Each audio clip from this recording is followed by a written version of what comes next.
Muito obrigada pela presença de cada um de vocês. Boa noite a todos. Hoje nós vamos ter a segunda aula inaugural, o terceiro encontro, né? E a segunda aula inaugural do curso de especialização em literatura infantil e juvenil, da composição à mediação, uma promoção da Universidade de Caxias do Sul, do PPG Edu, em conjunto com o Instituto de Leitura Quindim, que hoje está aqui representado pelo seu diretor, Volney Canônica. Antes de passar a palavra para o Volney, eu queria convidar a professora Zaida dos Reis, que é a responsável pelo programa, pelas ações de especialização na Universidade de Caxias do Sul, a conversar um pouquinho conosco. Boa noite, professora Zaida, muito obrigada por estar aí conosco. Certo, boa noite, Flávia, Fabiana, né? É um prazer enorme a gente estar aqui iniciando essa palestra com o professor Volney Canônica, né? Espero que tenha falado certo, né? Falou. Então, tá. E a gente estava comentando um pouquinho antes, é uma satisfação a gente começar a conversar sobre a questão de literatura infantil, sobre o aprendizado e a construção da leitura como um todo, despertando nos jovens o interesse justamente pela leitura, né, cada vez mais, através da nossa especialização. E, em nome da Universidade de Caxias do Sul, eu agradeço a participação do Volney junto com a gente, o incentivo das professoras, a Prof. Flávia e a Prof. Fabiana, no desenvolvimento, na abertura desse Lato Sensu, né, uma especialização que está muito bacana, ela está bem chamativa na questão de interdisciplinaridade que ela está propondo, né? E agradeço principalmente aos nossos estudantes que estão aqui já junto com a gente, pela escolha, né? E por virem participar conosco na universidade. Espero que a universidade consiga retribuir para vocês todo o empenho e toda a construção de conhecimento que a gente propõe. Certo, pessoal? Parabéns mais uma vez e sucesso na palestra e na jornada desse curso que a gente está trabalhando, certo? Passo a palavra para vocês. Muito obrigada, professora Zaida, pela acolhida. Hoje é uma noite de silêncio, né, da coordenação da Fabiana e da Flávia, e a gente silencia para dar voz ao Volney, mas para acolher o Volney, para que ele compartilhe conosco um pouco da sua experiência. Eu vou apresentá-lo, né, vou apresentar o Volney para quem não o conhece, e mesmo quem o conhece, a gente conhece alguns aspectos, e ele é jovem, mas tem um currículo vasto, então eu vou escolher alguns aspectos da sua formação para destacar, e o restante vocês vão perceber na sua fala. Eu vou interrompendo aqui minha leitura, porque eu tenho que autorizar as entradas, cada boom que dá, eu preciso autorizar uma entrada, tá? Está tudo comigo aqui. Bom, o Volney Canônica é um rapaz aqui de Caxias do Sul, né, de onde eu estou falando, formado em Comunicação Social e Relações Públicas pela Universidade de Caxias do Sul, com especialização em Literatura Infantil e Juvenil, também aqui pela Universidade de Caxias do Sul, e em especialização Arte do Pensamento Contemporâneo, pela PUC do Rio de Janeiro. Ele é presidente do Instituto de Leitura Quindim e diretor do Clube de Leitura Quindim, onde desenvolve várias ações de promoção da leitura para crianças e jovens, tanto no Brasil quanto no exterior, como curadoria de eventos literários, exposições de ilustração, cursos, oficinas e bate-papos. É curador da exposição Roger Mello, um artista sem fronteiras, que estreou aqui em Caxias do Sul em 2017 e 2018, e que atualmente circula em eventos e escolas brasileiras. O Volney é colunista da Publish News, maior portal do mercado editorial, onde colabora discutindo sobre literatura infantil e juvenil e políticas públicas do livro e da leitura. Um minutinho, vou autorizar a entrada de alguém. Voltando. O Volney foi ex-secretário executivo e ex-diretor do livro, da leitura, da literatura das bibliotecas, no MINC, no Ministério da Cultura. Ele coordenou o Instituto CIA de Desenvolvimento Social e o programa Prazer em Ler. Tá? Foi assessor na Fundação Nacional do Livro Infantil e Juvenil, de 2008 a 2010. Trabalhou em 2004 e 2008 na Secretaria Municipal de Educação e Cultura de Caxias, na Secretaria Municipal de Cultura de Caxias do Sul, foi diretor, coordenador da unidade de teatro e diretor do Teatro Municipal em Caxias do Sul também em 2000 e 2004. Tá? Isso são algumas coisas que o Volney fez, e eu diria que, agora é a Flávia falando, né, não o currículo do Volney falando. Eu diria que o Volney é um sujeito inquieto e ele tem uma peculiaridade. Ele é uma pessoa que sonha e que faz o que sonha, tá? É um inovador, assim, tive o privilégio de tê-lo como aluno. E antes de te passar a palavra para te falar conosco, tentando responder essa pergunta, Volney, que é como construir uma biblioteca de leitores, né, uma pergunta tão ousada, eu queria te presentear com 2 versos do professor Jaime Paviani, que estão nesse livro aqui chamado Redemoinho, e quando eu olhei, achei que eles cabiam em ti. O professor Jaime diz assim: os que inventam destinos descobrem os caminhos. E eu vejo que tu é um descobridor de caminhos, tu é um descobridor, um inventador de destinos, que está sempre aí inventando, mas mais do que inventando, Volney, tu estás materializando. Tu conheceu o Espantapássaros e tu resolveu nos presentear no Brasil com um espaço similar. Então, tu é um inventador de destinos e, consequentemente, tu é um descobridor de caminhos. Muito obrigada, Volney, por estar conosco, tá? E um prazer te ouvir. A noite é tua. Ô, Flávia, nossa, que obrigado. Primeiro, assim, sou fã do Jaime Paviani, assim, é um mestre. Para mim, é um grande filósofo, um grande pensador, né, não só de Caxias, do mundo. Queria muito agradecer essa acolhida, a você, a Fabiana, a Zaida, a toda a Universidade de Caxias do Sul, do qual realmente é importante na minha formação, a todos e todas que estão aqui, né, aos que estão acompanhando pelas redes sociais do Instituto de Leitura Quindim, né, Facebook, YouTube, Instagram, e dizer que é um prazer. É realmente uma pergunta desafiadora, né? Como formar uma biblioteca de leitores, né? Porque acho que a gente, hoje, primeiro, assim, quero dizer que por deste currículo que você leu, assim, acho que eu tive a sorte, né, nessa trajetória, nessa invenção de inventar destinos e inventar caminhos e procurar caminhos, de circular por esse Brasil.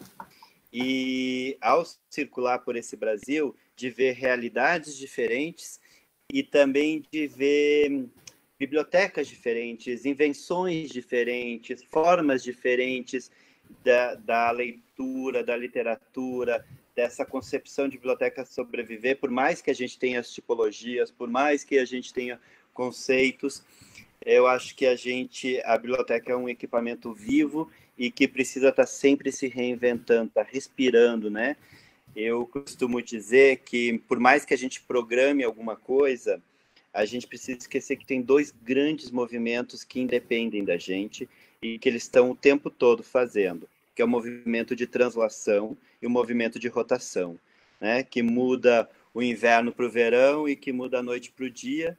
Então, quer dizer, tudo ao nosso redor está se transformando. Então, consequentemente, pensar uma biblioteca de leitores é estar inquieto o tempo inteiro. Então, talvez essa minha inquietude possa hoje colaborar com algumas reflexões aqui. Porque realmente é isso. A gente sempre tem que lembrar, né, quando a gente fala dessa questão, até a própria palavra formação, parece botar no molde, né, numa forma. Eu costumo dizer que a gente contribui na formação dos leitores, porque um leitor, assim como o próprio Paulo Freire falava de um leitor de mundo, né? Um leitor se forma de muitas coisas. O leitor não se forma só do livro de literatura, ele se forma do cinema, ele se forma das artes plásticas, ele se forma da música. Então a gente contribui. Claro que a gente tem um papel primordial, porque a autora ela vem para dar inclusive uma organizada no pensamento, né? A estrutura de um texto literário, por mais que faça a gente fruir e levar para diferentes caminhos, ela precisa seguir uma organização. A gente organiza o pensamento através dessa estrutura. Por mais que o queridíssimo Daniel Pennac fala dos direitos do autor, que do leitor, que ele pode pular páginas, pode ler só o final, pode fechar o livro, pode deixar de ler, a gente sabe que se a gente muitas vezes não acompanhar a estrutura do texto, a gente não consegue compreender, né, e usufruir melhor desta ficção. Bom, eu queria também dizer que eu vou fazer um percurso aqui, eu cheguei a rascunhar um roteiro, muito baseado também nas minhas experiências, assim como a professora Flávia falou, nas minhas experiências pessoais. Acho que elas podem, mais do que indicar como se construir uma biblioteca de leitor, dizer alguns caminhos que foram escolhidos, né? E que, claro, como eu disse, o Instituto de Leitura Quindim, que é parceiro da universidade, ele é fruto de toda essa caminhada minha e do vice-presidente, que é o Roger Mello, que é um dos grandes ilustradores, né, ganhador do Andersen, e de todas as pessoas que compõem o Instituto de Leitura Quindim. A gente tem um grupo de pessoas que estão lá pensando, discutindo, né? Então, é fruto desse coletivo. Isso eu aprendi muito com as bibliotecas comunitárias, que a gente também vai falar um pouco aqui hoje, como é que dá essa organização das bibliotecas comunitárias. Bem, vamos lá. Então, assim, essa trajetória não tem uma ordem. O Instituto, como a professora Flávia disse, ele nasceu já na minha cabeça em 2009, quando eu visito na Colômbia as bibliotecas comunitárias, o sistema de bibliotecas públicas da Colômbia, né? Quando eu estava coordenando o programa Prazer em Ler do Instituto CEA, um dos grandes programas de incentivo à leitura, hoje não tem mais, mas era um dos grandes programas que apoiava bibliotecas comunitárias, bibliotecas escolares e os grandes eventos literários, né? O Flip, Flup, bienais, então ele estava sempre envolvido com grandes eventos e sempre discutindo as políticas públicas para a gente pensar nesse país, porque falar em cultura, falar em educação, a gente não pode deixar de falar em política pública, né? Então, e aí quando eu fui, a gente tinha um projeto que se chamava Escola de Leitores, que era desenvolvido com a rede municipal de 4 grandes redes municipais de ensino. A do Rio de Janeiro, que é a maior da América Latina, a de São Paulo, a de Natal e de Porto Alegre. E aí eu levava essas escolas que ganhavam um concurso, tinha um ano e meio de formação e tinha um intercâmbio para a Colômbia. 2 representantes das escolas iam para a Colômbia para conhecer esse sistema, passar 11 dias, participar de uma feira, a Feira de Bogotá ou a Feira de Medellín. E eu conheci, já era estudioso da Yolanda Reis, que é uma grande, né, teórica e escritora de literatura que fala dessa leitura desde o berço. E quando eu conheci o Espaço Espantapájaros, eu disse, um dia eu vou fazer algo assim. Não é como o Espantapájaros da Yolanda, porque é uma escola infantil, e o Instituto não chega a ser uma escola infantil. Mas muito do que tem no Espantapájaros tem no Instituto. A gente é um espaço co-irmão, a gente troca muita informação, eu e a Yolanda, E nesse sentido de pensar, né? Eu acho que lá no Espantapájaros, a porta de entrada na família, que eu acho que isso é muito importante a gente pensar, é a criança, né? No Instituto é a criança e o jovem, mas a gente quer trabalhar com uma família de leitores. A gente está pensando em formar uma família de leitores, porque é a família que leva a criança na biblioteca, é a família que dá esse apoio, é a família que entende o papel social e simbólico da biblioteca, que a gente vai conversar um pouco hoje. Então, aí eu disse, um dia eu vou fazer, mas os caminhos, né, da vida, como diz a Flávia, leva a gente para muitos lugares. E eu fui indo pelo Brasil, muito no Congresso, brigando por políticas públicas, por legislação, pela lei das bibliotecas, todas essas questões que são fundamentais, que são marcos regulatórios e estruturantes para que hoje a gente possa estar aqui discutindo. Não tem biblioteca escolar nesse país, está faltando biblioteca pública, está faltando bibliotecário. Essas questões todas, elas são fundamentais que existam marcos regulatórios para que a gente possa cobrar, né? Então, nesse percurso de tanto brigar via o Instituto CIA, fui convidado para o governo para assumir justamente o maior cargo na área do livro e leitura que o Ministério da Cultura tem, que é o diretor do livro, leitura, literatura e bibliotecas. Então, sobre a minha pasta, estava a coordenação do Sistema Nacional de Bibliotecas Públicas, o ProLer e todas as partes de incentivo à leitura, as feiras de livros internacionais, editais ligados a isso, e também a Biblioteca Demonstrativa de Brasília, e a pensar muitas coisas, né? E foi uma experiência muito grande, né? Eu já conhecia muitas bibliotecas e foi uma experiência muito grande estar nesse lugar. E eu tinha um sonho que ainda espero um dia conseguir, que a gente consiga resolver isso, que era um sonho que se chamava, era um projeto, na época o ministro, que era o Juca Ferreira, me chamou para coordenar, ele disse assim, eu quero uma grande campanha, ele me dizia, vamos conseguir recursos, uma grande campanha de incentivo à leitura. E eu dizia, eu não quero essa campanha, eu quero uma campanha de ocupação das bibliotecas, né? Porque isso tem uma outra diferença, né? É muito importante, eu escrevo um artigo aqui no livro Retratos da Leitura no Brasil, né? Que é uma promoção é uma pesquisa feita pelo Instituto ProLivro, e aí tem um artigo meu, eles me chamaram para analisar a questão dos dados sobre as bibliotecas públicas e escolares, e o artigo se chama A Biblioteca, um barulho necessário de dentro para fora. Muitas vezes eu me deparei ali esperando o transporte coletivo na frente da Biblioteca Pública de Caxias do Sul, as pessoas dizendo, olha, aqui tem uma biblioteca pública, né? Olha, ou perguntando, onde é que fica a biblioteca? Né? Então, nesse artigo e nesses dados, mostra que 66% da população brasileira não frequenta bibliotecas públicas. O fato de você não frequentar, né, um espaço, você não domina, não sabe o que representa esse espaço, não tem ideia do que acontece lá dentro, né? E a gente vê muito isso quando às vezes dá alguma polêmica, né? Por exemplo, quando deu a polêmica do Queer Museu no Rio Grande do Sul, o catálogo da exposição do Queer Museu, que foi feito no Santander, ele foi distribuído para as bibliotecas públicas.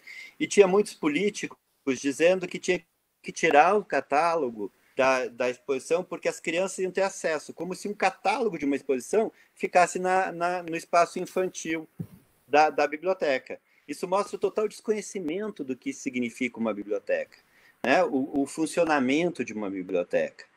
Então, como a gente conquista essa biblioteca se as pessoas não ocupam essa biblioteca?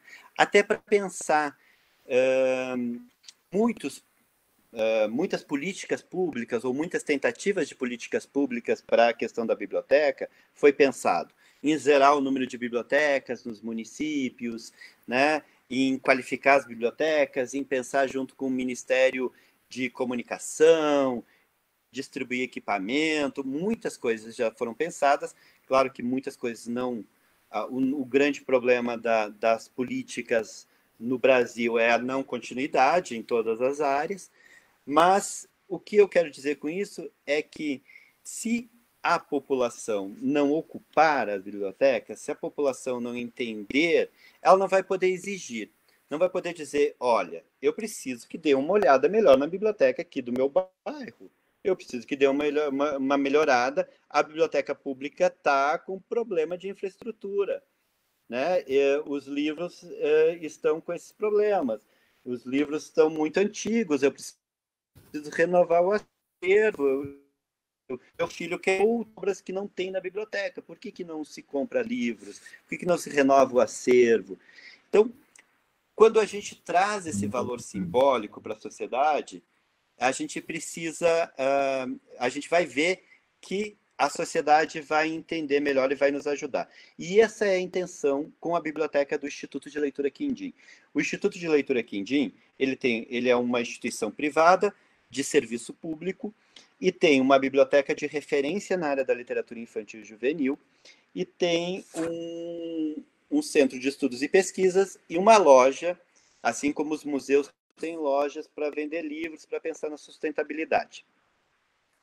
Por que eu estou falando dessa experiência? Porque, para mim, a biblioteca do Instituto Quindim é esse grande laboratório, essa grande experiência de a gente ver como tudo se comporta lá, né? Se eu perguntasse para vocês, que ideia de biblioteca vocês têm, seja ela uma biblioteca pública, escolar, universitária, comunitária, especializada, temática, ou a própria Biblioteca Nacional, sempre que eu faço essa pergunta, vem muitas ideias, né? Tem pessoas que dizem, a biblioteca é um lugar de silêncio, um lugar de conhecimento, um lugar de acesso para todos, de transformação, um lugar mágico, lúdico, um lugar de escuta, um lugar de serviço. Bom, para mim, a biblioteca é tudo isso e mais um pouco, né? No sentido de que a biblioteca é esse espaço de direito, né? Para mim, a biblioteca é o espaço onde ela tem o capital da herança, né? Esse capital da herança dos nossos pensadores, criadores, pesquisadores, artistas. Dentro de uma biblioteca, a gente encontra o que é o patrimônio da humanidade, né?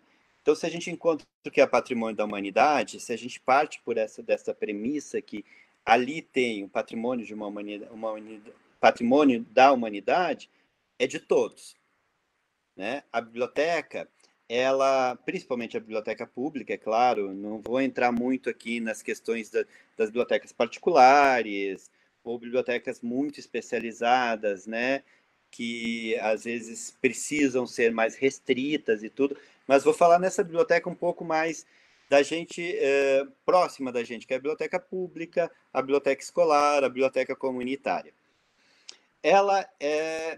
Se a gente entende, eu acabei de assistir ontem um filme que se chama The Public, que é um filme que se passa dentro de uma biblioteca nos Estados Unidos, em que os moradores de rua, num inverno, eu sei que aí em Caxias está para fazer bastante frio no final de semana, possibilidade inclusive de nevar, eles ocupam essa biblioteca, como não tem mais casas para eles passarem a noite, eles ocupam essa biblioteca para se resguardar do frio. Eles vão todos os dias para essa biblioteca, já para se defender do frio, leem, veem filmes, jogam alguns jogos e ficam por ali circulando. Só que eles resolvem não sair no horário que fecha. E aí eles ocupam essa biblioteca, o bibliotecário, a princípio, tenta tirar eles da biblioteca e depois começa a entender, né, isso como um equipamento público, como um equipamento essencial de sobrevivência daquelas pessoas.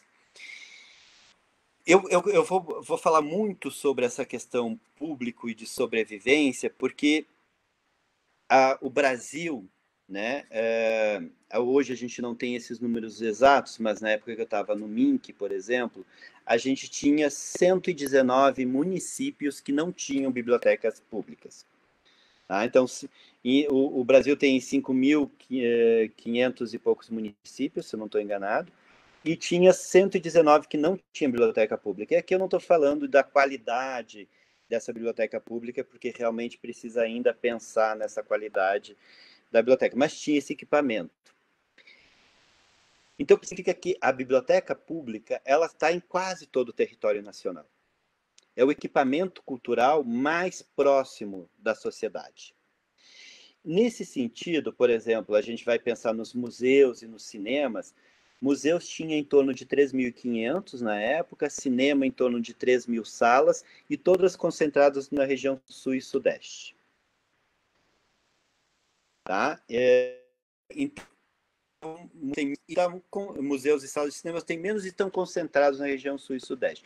O que mostra isso, que muitos dos equipamentos, sem falar da biblioteca escolar, né, e das bibliotecas comunitárias, mas da biblioteca pública, muito disso está no território, está próximo da sociedade. Então, deveria ser um equipamento público, assim como a praça é um equipamento público, os parques são equipamentos públicos, que precisam ser melhor aproveitados pela sociedade, no sentido de que elas entendam que aquilo pertence a elas.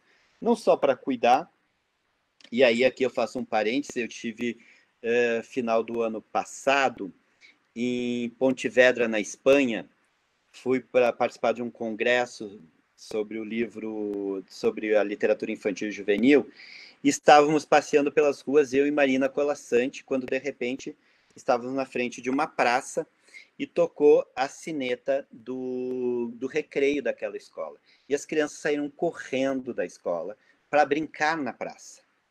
Atravessaram a rua e foram brincar na praça, correr atrás dos pombos, brincar, e estavam ali livres. Por que isso elas puderam fazer isso sem correr nenhum risco? Porque o prefeito de lá devolveu o centro da cidade para as pessoas.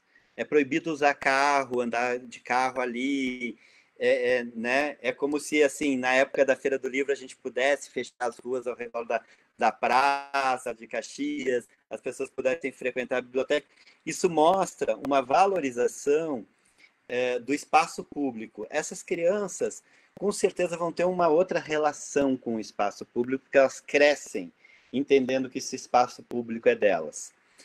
E isso a gente precisa ainda melhorar muito no Brasil para a gente entender que a biblioteca é um espaço público de todos. Então, como é que a gente... eu vou tentar aos poucos ir respondendo essa pergunta que eu mesmo me faço todos os dias. Bom, se a biblioteca é patrimônio da humanidade, ela é um direito que todos tenham acesso. Então, muitas vezes, a biblioteca, a cara da biblioteca ela vai ter a cara de quem está dirigindo essa biblioteca, de quem são os dirigentes dessa biblioteca. Claro que eu vou dizer aqui, e já falo que não é fácil dirigir um equipamento público, não é fácil pensar nessa biblioteca, mas é possível pensar de outras maneiras, inclusive, talvez não repetir algumas coisas que foram nos formando para pensar nesta biblioteca. Bom, se eu passo que é um patrimônio, que é um direito, as pessoas têm que ter acesso irrestrito. Claro, quando eu falo acesso irrestrito, eu não estou falando de qualquer um pode pegar livros raros, né, livros que precisam de um cuidado específico, livros de pesquisador, mas eu digo assim, poder andar pelos corredores. A Michelle Petit, que é uma grande estudiosa francesa, ela fala dessas barreiras que são invisíveis. Lá na biblioteca do Instituto, a gente tentou tirar essas barreiras invisíveis.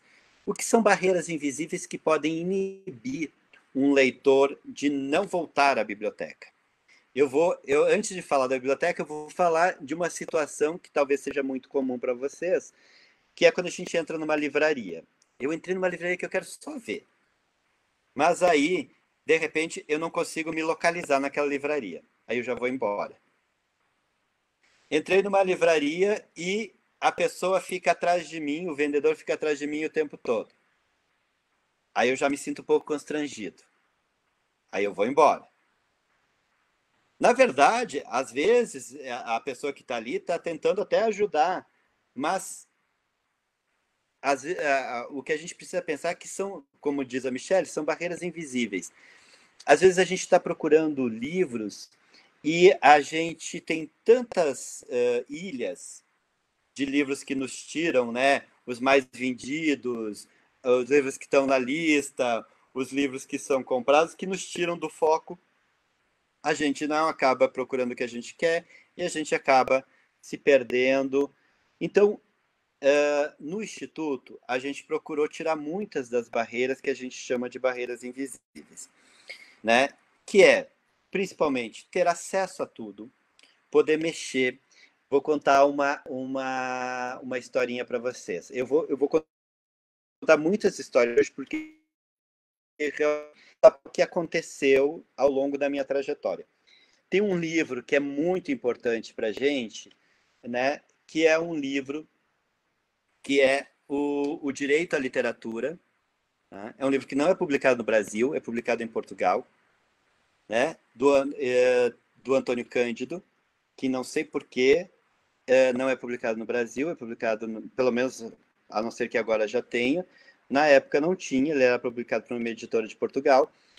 E eu cheguei numa livraria grande, na Paulista, e perguntei se tinha. O menino olhou no sistema e disse, não tem.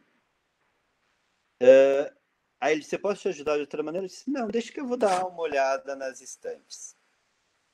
Vou percorrer as estantes, vou olhar, porque eu gosto muito de ficar passando o dedo na lombada. E aí ele ficou ali, me olhando.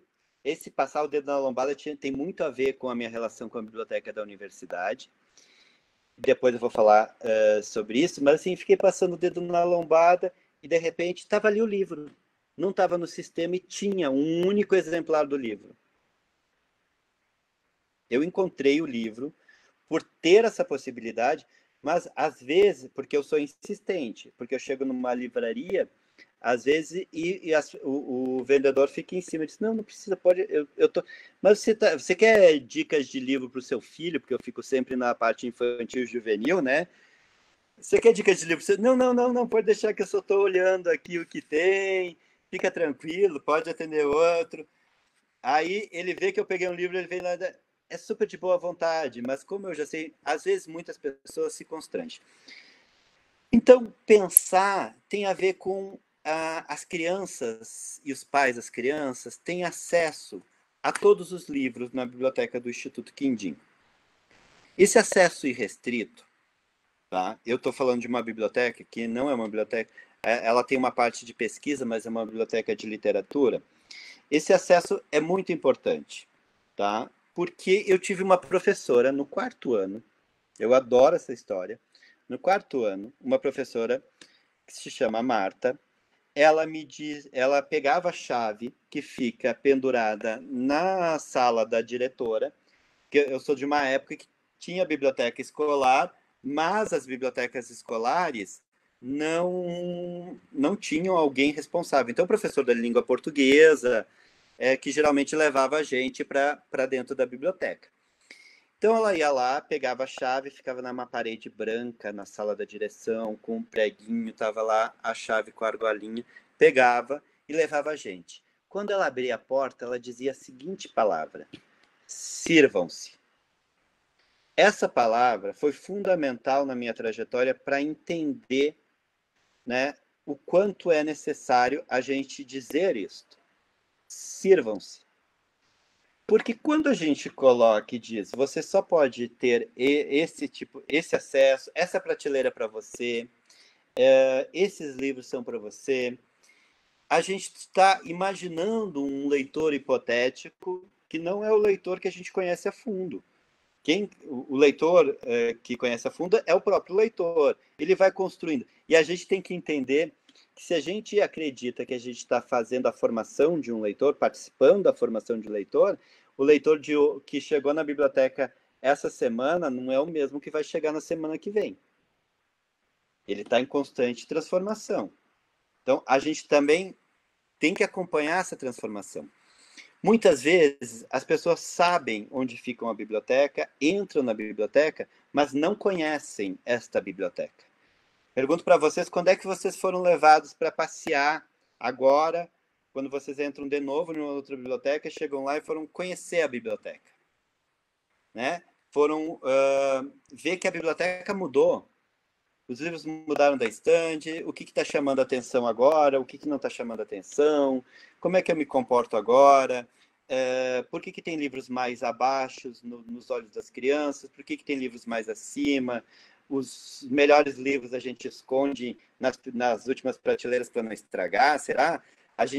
Que tipo de leitor a gente está querendo ajudar a formar? É um leitor pleno? O leitor pleno ele precisa ter acesso ao que tem de melhor.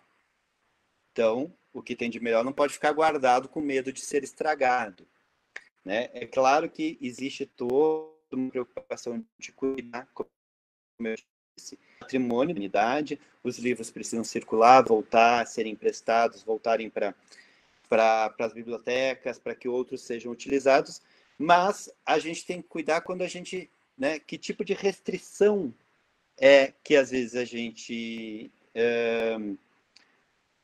causa. Vou dar um exemplo muito... A gente, por exemplo, no Instituto, a gente basicamente não tem os livros pop-ups para os menores. Tá? Por quê?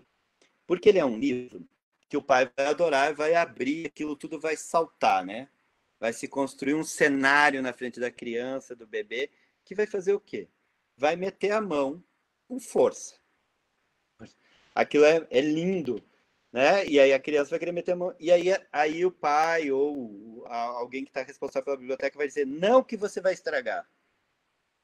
Diz, esse livro não é para você.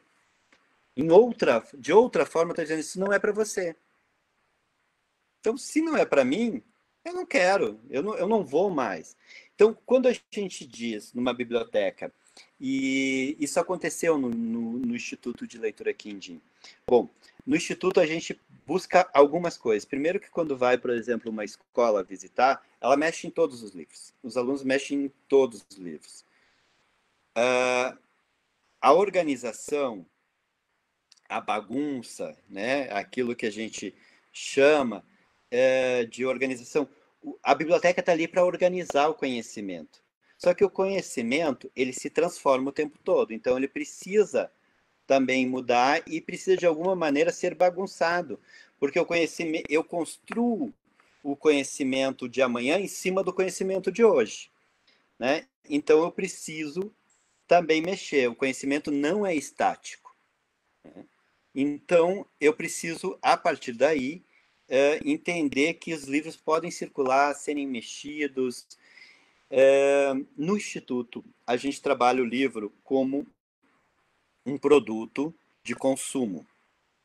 E quando eu falo de um produto de consumo, eu estou falando de um produto como arroz, feijão, que a gente consome no supermercado.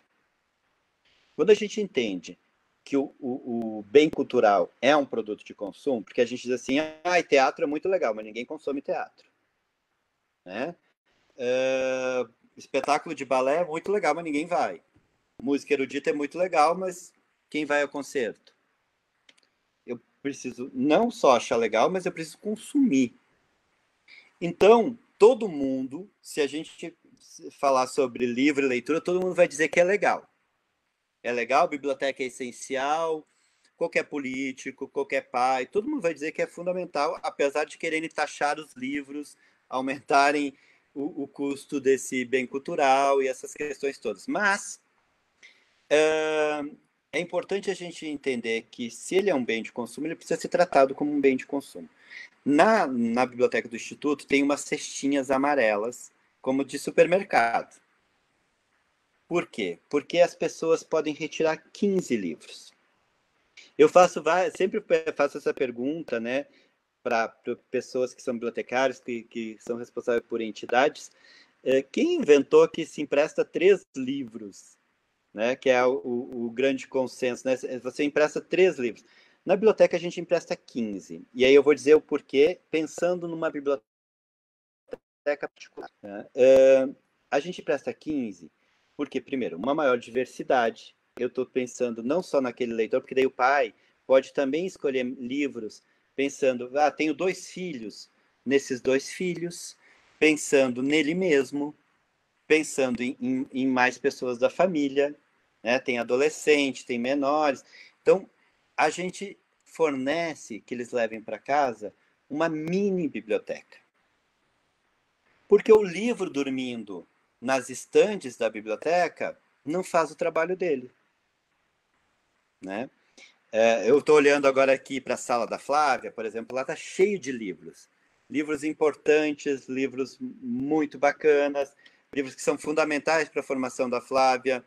Mas se a Flávia não acessar esses livros, eles não estão fazendo o trabalho dela, por mais que ela saiba que estão ali.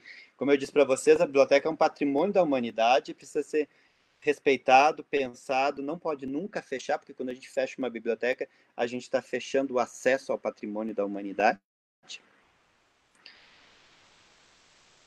Né? É um jeito de... Então, por isso que a gente precisa brigar para ocupar as bibliotecas e não deixar que elas sejam fechadas. E aí, mas se o livro estiver fechado, o acervo, o primeiro acervo da biblioteca do Instituto, que foi 5.000 livros, de livros selecionados, foi todo o meu acervo. Eu doei os meus livros. Não pensem que eu sou uma pessoa totalmente desapegado. Não, são livros que, por exemplo, nem tem mais publicações no Brasil, são livros antigos. Mas isso tem a ver com a minha relação com o livro, a leitura, que tem a ver com a minha trajetória de vida, que tem a ver com o meu pai, porque o meu pai tem um ferro velho, ele faleceu em 2010, mas minha família tem um ferro velho no bairro Cruzeiro, em Caxias do Sul, na frente do colégio onde eu estudei, que é a província de Mendonça, um colégio estadual. E tem um ferro velho, e eu, muito pequeno, com 9, 10 anos, segurava aquele saco enorme para ele botar as revistas, os livros, o papelão, as caixas, rasgavam e ia empacotando isso. E eu queria roubar esses livros. E meu pai não me deixava roubar esses livros porque ele vendia e sustentava a família. Pensar nisso, no livro como sustento, tá? Aí vem esse meu pensamento do livro, da literatura como sustento, que é fundamental, então sustentava a minha família. Mas também pensar nesse livro como a possibilidade de fruição e de conhecimento. Aí o que acontecia? Eu fugia pela porta de trás, no final da tarde, saía pelas escadas, ia no galpão, onde ficavam sacos empilhados, abria, porque eu ficava marcando quais eram os sacos que tinham os livros, abria, roubava e voltava para casa, para o quarto para ler. Claro que meu pai me pegou muitas vezes, me deu uns tapas, fez eu devolver os livros, e essas questões todas. Mas, com o passar do tempo, ele viu que eu também fazia uma certa seleção. Eu também escolhia, eu não queria qualquer livro, eu queria, e eu nem sei qual era o tipo de seleção, mas eu fazia essa seleção. E aí, aí ele começou a me liberar, e aos poucos, quando chegavam os livros no ferro velho, ele me chamava para escolher. Porque eu não levava tudo mesmo. E meu pai me ensinou que o livro, ele tem 2 pesos. O peso do papel e o peso da ficção. O peso da ficção e do conhecimento é o que interessa para a humanidade. O peso do papel pode ser ficar ali de porta, pode abrir, né, segurar a porta para o vento não bater, pode... Então, a gente também entende esse... É como esse produto, e aí quando no Instituto a gente trabalha sobre a questão da qualidade na literatura, que não é algo subjetivo, tem uma parte subjetiva, tem uma parte de gosto, mas tem uma parte muito palpável e que a gente pode falar sobre isso. Mas, assim, ele me mostrou que o livro pode ser descartado também, se ele tiver só o peso do papel. Se ele não tiver o peso do conhecimento e da informação, o peso dessa fruição, o peso dessa ficção, que é o patrimônio da humanidade. Então, eu descarto o livro com uma maior facilidade, no sentido... Claro, os livros que eu doei para o Instituto eram livros difíceis, livros que não têm mais nem publicações no Brasil, livros internacionais que compro, livros eu sou jurado de muitos prêmios literários, então, assim, livros que são importantes. Mas se eu acredito que eu quero formar uma sociedade de leitores plenos, eu não posso doar, né, para essa biblioteca ou emprestar só aqueles livros que eu acho que é só o peso do papel. Porque aí eu estou falando de pensar nessa biblioteca como um espaço que fornece o que tem de melhor de conhecimento, né? Então, porque eu quero um leitor mais crítico, um leitor que entenda. A gente tem passado muitos problemas, né, com essa questão da censura. Falei dessa questão do catálogo, né, que aconteceu aí no Sul, mas a gente tem passado muito problema com essa questão de censura, o que pode, o que não pode, as bibliotecas escolares, inclusive, né, muitos profissionais que às vezes, ou por questões religiosas, por não entendimento, guardam livros de matriz africana, livros, né, de cultura popular. Então, acho que a gente precisa entender, bom, se é o patrimônio da humanidade de direito, eu não posso. Aí eu estou cometendo um crime contra a humanidade e não dar esse direito. A pessoa pode optar em não ler? Pode, como diz o Daniel Pennac nos Direitos do Autor. Mas eu esconder esses livros, aí eu estou fazendo um crime contra a humanidade. E essa questão da censura, é importante a gente entender que, principalmente na literatura, na ficção, a ficção ela tem a premissa de ter o contraditório. A doutrina não pode ter o contraditório. Então, tudo que é doutrina não é ficção. Né? Tudo que pensa de uma única maneira não pode ser ficção, porque se a ficção me instiga para o contraditório, não tem um sentido único, não é fundamentalista, né? Essa literatura que persegue esse contraditório, que não corrompe nem edifica, é uma literatura que faz eu pensar. E através do meu repertório é que eu construo esse pensamento junto com essa possibilidade de ficção, de empatia, de projeção.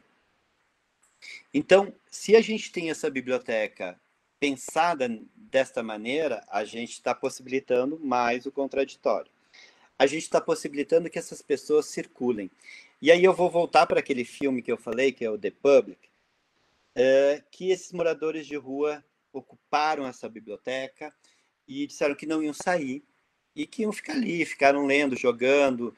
E a gente precisa ver essa biblioteca como um espaço social.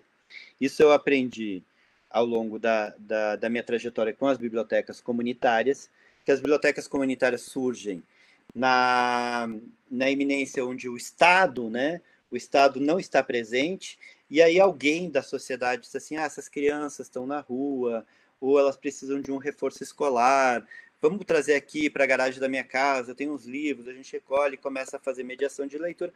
E ela surge desta maneira, e hoje a gente sabe que tem muitas bibliotecas comunitárias num patamar de exigência, de qualificação, de acervo, com mediadores de leitura formado, dando palestras incríveis. Existe a Rede Nacional de Bibliotecas Comunitárias, do qual eu ajudei a dar o pontapé quando eu estava no Instituto CIA, né, da sua criação. Então, isso é fundamental. E aí eu aprendi que se a biblioteca é um equipamento social, ela cumpre mais do que a função de entregar esse patrimônio da sociedade. Ela cumpre a função de das pessoas estarem ali dentro desse espaço, compartilhando as suas vivências. Então, ela precisa ser um espaço em que eu não possa... ela precisa ser um espaço em que eu acredite que as pessoas vão ali para compartilhar suas vivências. Mais do que pesquisar, mais do que tirar os livros emprestados, estão ali para compartilhar. E aí, eu vou contar uma outra historinha para vocês. Quando eu estava no Ministério da Cultura, a gente estava pensando num projeto grande para as bibliotecas públicas no Brasil, que tinha apoio da Fundação Bill e Melinda Gates. Então, eu fui para Seattle para trabalhar esse apoio, fazer esse acordo. E quando eu estava lá em Seattle, a gente foi visitar a Biblioteca Pública de Seattle. E o terceiro andar da Biblioteca Pública, que tinha os computadores, estavam lotados de moradores de rua, com seus cobertores nas pernas, né? Vendo, pesquisando, olhando as redes sociais, lendo jornal, fazendo muitas coisas dentro dessa biblioteca e desse espaço da informática. Eu achei aquilo incrível, eu tirei foto, achei aquilo incrível, eu disse, meu Deus, que legal. que importância, né? Porque a gente diz assim, é para todos. Aí quando entra um morador de rua, não é bem para todos, é para alguns, né? Então, aí, gente, sem mentira, eu peguei um avião, voltei para o Brasil e fui visitar uma biblioteca pública no estado de Minas. E quando eu estava visitando essa biblioteca, depois de falar, eu disse assim, cadê a sala de computadores? A gente tirou os computadores porque os moradores de rua estavam estragando os computadores. Aí você diz assim, bom, se eu acredito que é patrimônio, se eu acredito que é um equipamento social, se eu acredito que é um equipamento que vai devolver ao cidadão, vai propiciar ao cidadão, mais do que devolver, né? Propiciar ao cidadão exercer, como é que eu excluo isso? Né? Como é que eu digo, eu vou tirar, ao invés de eu pensar possibilidades, uma das grandes pensadoras na área da biblioteca pública e desse processo que aconteceu na Colômbia, que é a Silvia Castrichon, que o Quindim já levou para Caxias do Sul em 2014, fez uma palestra junto com o Roger Mello no Sesc de Caxias sobre o direito ao imaginário. Ela tem esse livro que se chama O Direito de Ler e Escrever, e de Escrever, né, pela editora Pulo do Gato, e aqui ela fala desta biblioteca como este equipamento social que é muito mais do que dar acesso aos livros, aquele conhecimento que está ali. E num desses intercâmbios, nessas visitas para a Colômbia que eu levei esses professores, né, o Instituto, na verdade, levou, eu coordenava, a gente foi visitar uma biblioteca em Medellín, e muito interessante, a biblioteca ocupava quase a quadra toda, uma biblioteca parque, e tinham duas ruas. E a biblioteca ficava no meio de duas facções. Dentro dessa biblioteca, então tinha duas entradas, a entrada para a facção dessa rua e a entrada para a facção dessa rua, duas portas, né? Quando eu entrava, as facções se encontravam dentro dessa biblioteca, que era um território neutro, nada acontecia. Eu estava na mesma sala que eu, virava as costas, ia para outra sala, ia embora, nada acontecia. Se a pessoa da facção daqui desse a volta na quadra para entrar pela outra porta, talvez não conseguisse entrar, talvez morresse antes de entrar. Mas o que acontece? Qual é a mágica que tinha nesta biblioteca? Que não é mágica nenhuma.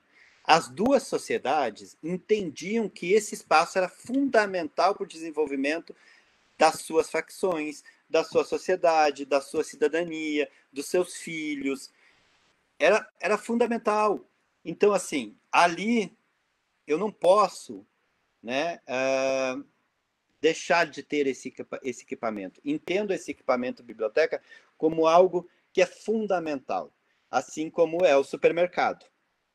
E por isso que eu volto para a gente dizer, quando a gente, né, nesse momento de pandemia, o que a gente abre, né, o que é assim, não dá para fechar. Então, os hospitais, são supermercados por causa da alimentação, com todo o cuidado. Entende esse equipamento como fundamental. Então, por isso que a gente tem essa questão da cestinha, de eles entenderem, de eles levarem 15 livros que vão ocupar um espaço na casa das pessoas. E aí eu vou falar um pouco dessa biblioteca particular, né? Dessa biblioteca que estava brincando com a Flávia, que tem os livros ali atrás. Ela sabe da importância simbólica que é ter essa estante cheia de livros. Muitas das famílias não sabem. Então, quando você empresta 3 livros, ele se perde. Quando você empresta 15 livros, ele ocupa um espaço muito maior dentro da casa. As pessoas ficam enxergando esses livros. Tudo que eu não enxergo, né, se torna invisível, e às vezes a gente olha para as coisas, né, como são os moradores de rua, e a gente faz de conta que não enxergou, que também se tornam invisíveis. Tem um livro incrível do Tino Freitas e do Renato Moniconi que chama Os Invisíveis, né, que são essas pessoas que estão ali na sinaleira. Então, o livro ocupa espaço, e ele precisa ocupar espaço nas casas das pessoas, porque aí as pessoas vão entender que ele é importante, né? A gente só deixa as coisas na nossa casa, acumula o que a gente acredita que é importante. O que a gente não acredita que é importante, a gente não dá valor. E uma das coisas, eu sempre penso, a Nilma Lacerda, que é uma professora da Universidade Federal do Rio de Janeiro, ela fala sobre a questão da posse da propriedade, né? Em relação ao livro, à leitura, à biblioteca, e ela se refere à Felicidade Clandestina, da Clarice Lispector, que é um texto incrível que mostra, né, que era de propriedade daquela menina que não queria emprestar, não, desculpa, era de posse daquela menina que não queria emprestar o livro da Clarice Lispector, né, que era a Rina Sim, na verdade, do Lobato, no conto da Clarice, mas que a posse poderia ser dela, mas a propriedade era dessa menina, dessa outra menina. E quando a mãe dessa outra menina também dá essa propriedade, diz: você pode ficar com o livro para o tempo que você quiser. Você não terá a posse. Esse livro não é seu, mas é um livro pelo tempo que você quiser, o tempo que for necessário.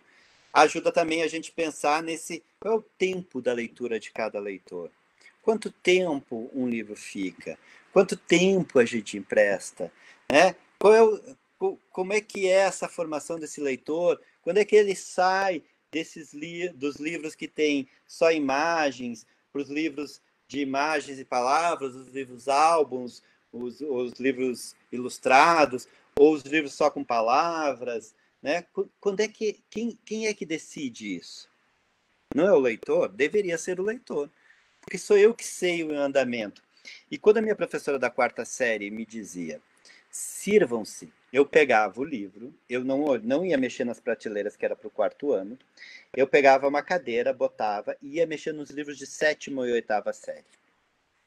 Mexia nesses livros, no sentido, pegava esses livros mais grossos, como esse, né? Ou se a gente pensar hoje, os livros tipo Harry Potter, esses livros que têm mais textos, eu não tinha fôlego leitor, eu não era um leitor competente para aquela obra. Eu não tinha experiência de vida para aquela obra, mas eu tinha a necessidade de estar sentindo que eu precisava mexer, que eu poderia mexer, que eu poderia crescer através da literatura. E ela deixava que eu fosse. Ela emprestava. Né? Ela deixava, pode levar. E é claro que no meio do caminho eu parava, não tinha possibilidade de ler um enredo que tinham muitos personagens, de ler, né, de ter esse fogo leitor, de compreender isso, por ainda faltar experiência. Mas esse fato de poder já me diz que a literatura, assim como Foucault diz, né, que o conhecimento é poder, já me dizia que eu já estava adquirindo poder. E uma situação que aconteceu na biblioteca do Instituto, eu estava lá conversando com alguém e quando eu vi uma mãe que disse o seguinte, disse para o filho: não, devolve esse livro porque você ainda não sabe ler. Você pegou um livro, é muito grosso, é um livro só de palavras, você não sabe ler. Vamos procurar nessas estantes aqui, que são as estantes para você. Que era ali o livro de literatura infantil. E ele foi lá e devolveu o livro na estante dos juvenis, que a gente chama juvenis e mais grandinhos. Para os pais também quererem levar os livros, porque às vezes os pais também têm esses preconceitos. São essas barreiras invisíveis, né? Se você bota para o jovem literatura infantil, ele não vai querer levar. E não é para ele. Né? Então, da mesma forma que a gente coloca para os pais, olha, é literatura juvenil e mais grandinho. Então, vocês podem acessar também. Além da literatura infantil, é claro. E aí, ele devolveu e pegou outro livro da estante do juvenil. E aí a mãe disse para ele pela segunda vez: devolve. Você ainda está aprendendo, você está no processo de alfabetização, você está ainda aprendendo as palavras, devolve e vem aqui que a gente vai buscar nessas estantes. E, bom, nessa hora minha antena, um radar, eu já estava totalmente virado para essa mãe, já tinha esquecido com quem eu estava conversando, só olhando a situação. O menino foi lá, passou o dedo pela lombada e pegou o terceiro livro. Quando a mãe respirou, estava com a mão no ombro da mãe e disse: mãe, ele está querendo dizer alguma coisa para você. A gente não sabe ainda o que ele está querendo dizer, mas deixa ele levar esse livro que ele está escolhendo. Ele pode retirar 15 livros aqui na biblioteca, ajuda a escolher os outros 14, mas escuta, presta atenção. Talvez ele queira dizer, olha, eu também quero ler livros grossos, como vocês leem, livros maiores, eu também posso. Talvez ele queira dizer qualquer coisa que a gente ainda não sabe. Pega o livro, lê algumas partes que você acha que pode ler para ele e vê o momento e diz assim, nada, mas deixe ele levar um livro pelo desejo de ele escolher um livro que ele acha que ele quer. E aí foi, depois ela me retornou, disse que leu algumas páginas, que ele gostou, mas esse processo de escuta desse leitor que está em transformação é fundamental para a gente pensar esta biblioteca. Como é que a gente pensa uma biblioteca de leitores? É claro, vocês vão me dizer, mas Vanley, é difícil uma biblioteca, né, que vem muitos leitores, é difícil. Mas ter um olhar atento para isso e tentar tirar as possíveis barreiras, né? Quando, por exemplo, você pega um livro numa biblioteca pública e a biblioteca diz assim, você já leu esse livro? Tem certeza que você vai levar? Tem certeza que você vai deixar seu filho levar esse livro? Isso com certeza é uma barreira, isso com certeza é uma possibilidade. A gente precisa entender que o patrimônio da humanidade, no patrimônio da humanidade, está a discussão de todas as temáticas possíveis e imaginárias. Né? A gente não pode negar a nenhum ser humano a discussão da morte.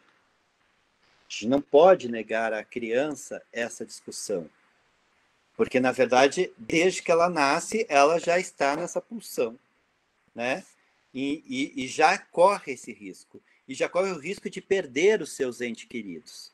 De entender a morte, né, é uma perda.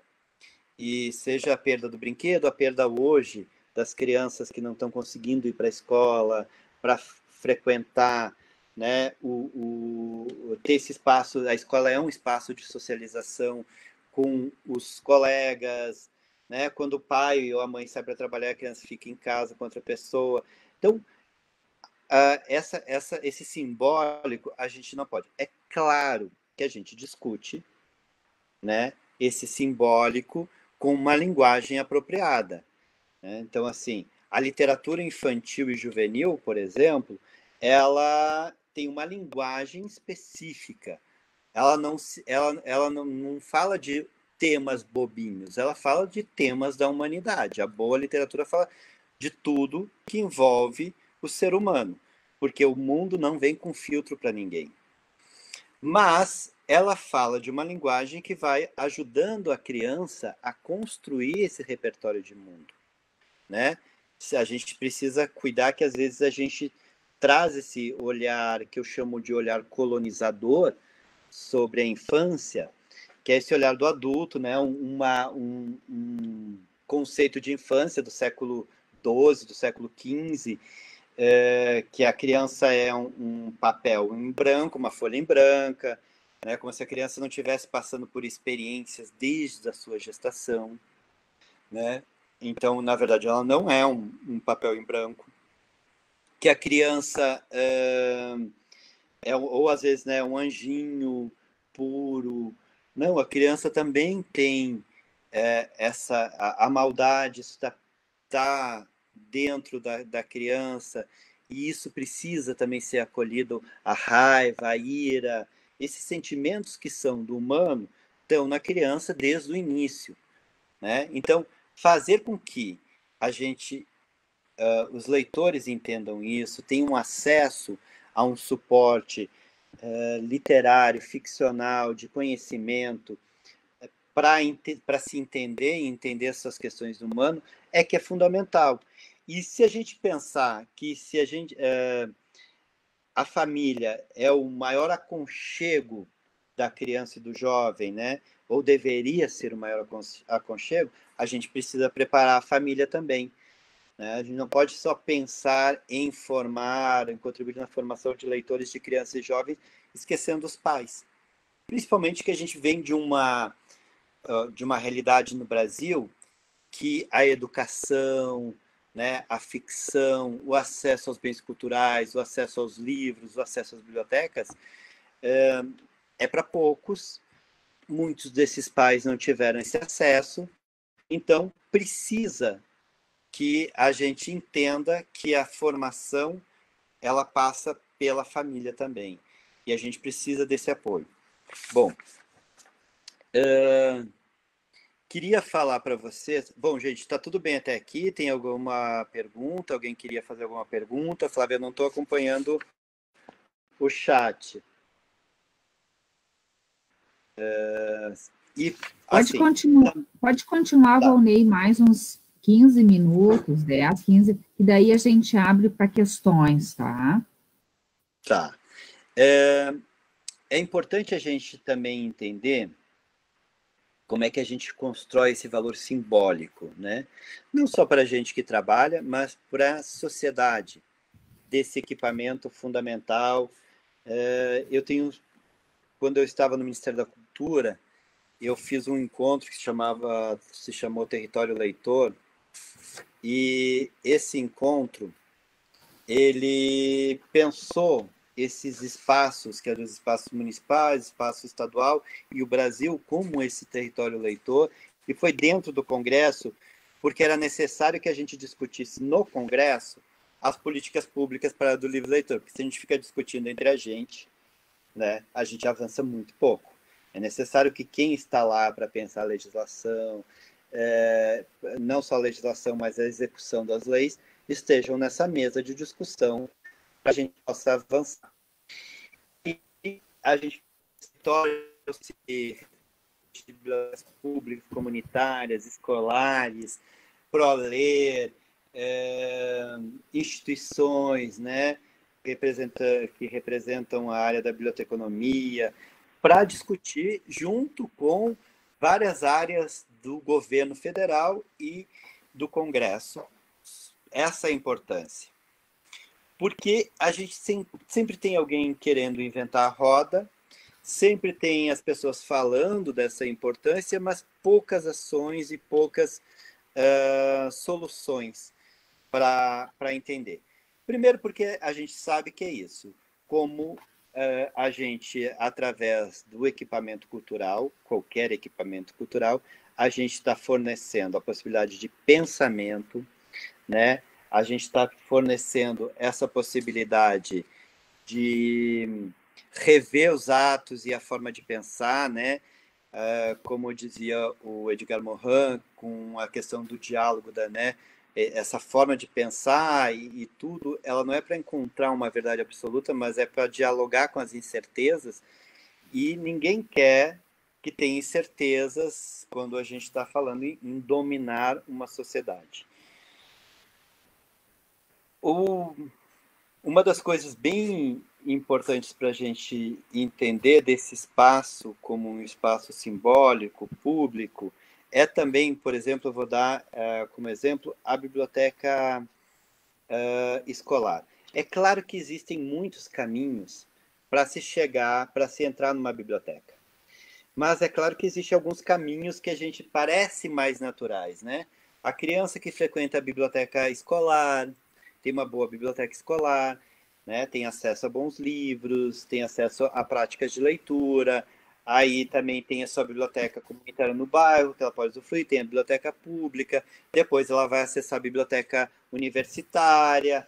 Então, ela parece que tem um caminho, mas às vezes esse caminho não é percorrido dessa maneira, mas era muito importante pensar nesse caminho.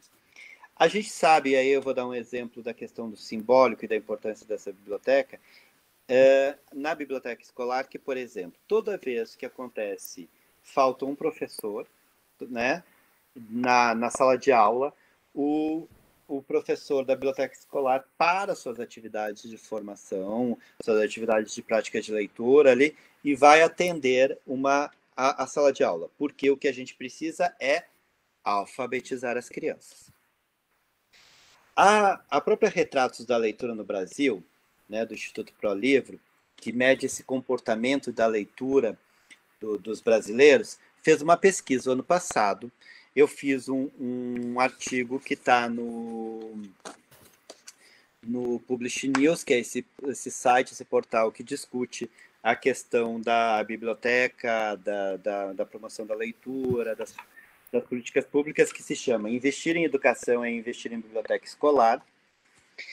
E esse artigo já mostrava alguns dados que foi essa pesquisa que o Instituto ProLivro fez em cima das bibliotecas escolares, falando da biblioteca escolar como um espaço que ajuda no processo de aprendizagem das crianças. Garante o processo de aprendizagem. Então, eu acho que é uma das melhores pesquisas que a gente tem, importantíssima para a gente discutir, que a biblioteca escolar não pode ser fechada.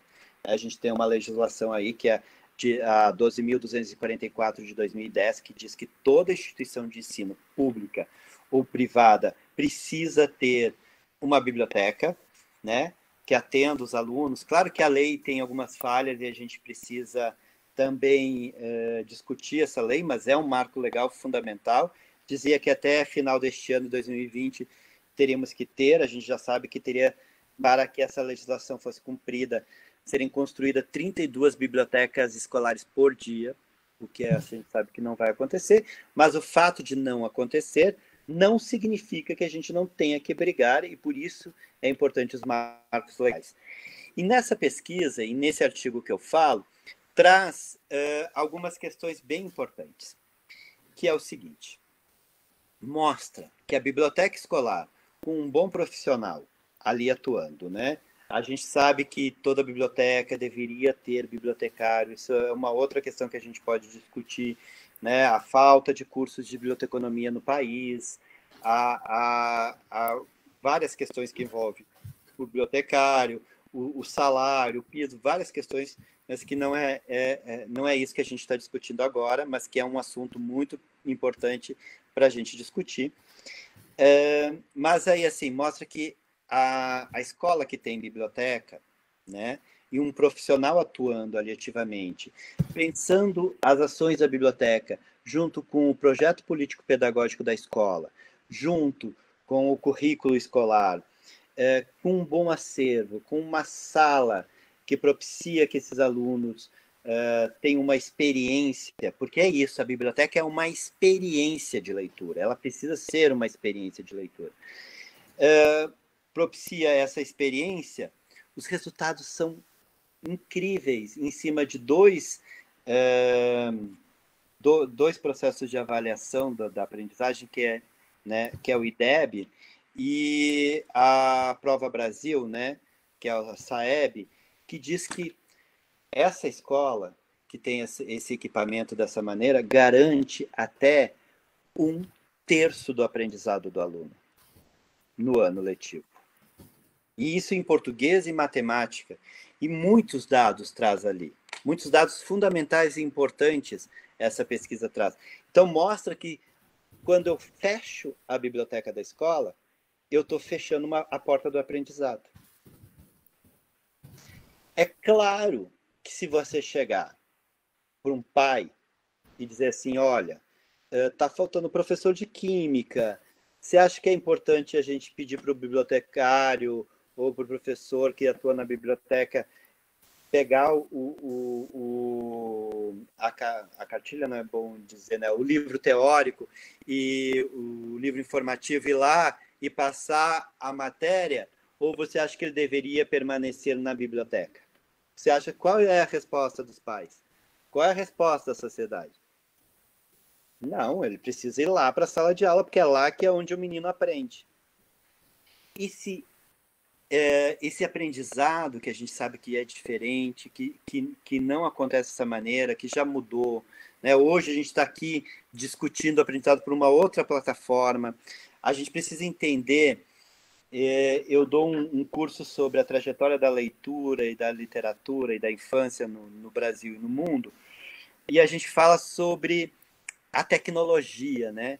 E aí eu uso sempre Robinson Crusoe para falar um pouco dessa tecnologia, né? O que era a tecnologia na época? E a tecnologia fundamental para o Robinson Crusoe naquela ilha era o mapa, era a bússola que quebrou, era a pólvora, era então assim o livro, a biblioteca é uma tecnologia, independente da gente estar falando, porque a gente quando a gente fala em tecnologia a gente pensa nessa plataforma digital, né? Tecnologia é o computador, o celular, né, o iPad, essa plataforma digital. Não.